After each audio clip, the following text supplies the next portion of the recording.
এই ইউনিভার্সিটি সবচাইতে সুন্দরী মেয়ে, আর তুমি এই ইউনিভার্সিটির সব থেকে কুৎসিত ছেলে হয়ে জেসিয়াকে প্রপোজ করার সাহস পাও কোত্থেকে?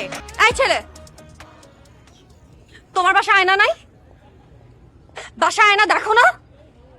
নিজের ফেস দেখো। তোমার সাহস হয় কিভাবে ক্যাম্পাসের সব থেকে হ্যান্ডসাম ছেলেরা পর্যন্ত আমার সামনে দাঁড়ানোর সাহস পায় না? আর তুমি তুমি আসো এই চেহারা নিয়ে আমাকে প্রপোজ করতে, আমাকে ভালোবাসার কথা বলতে? আমি যেন আর কখনো তোমাকে আমার চোখের সামনে না দেখি। Get the hell out of my sight. Throw him out of this university. যাও।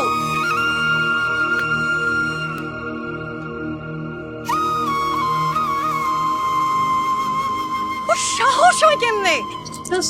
ঠান্ডা হওয়া। শান্ত হয় কি?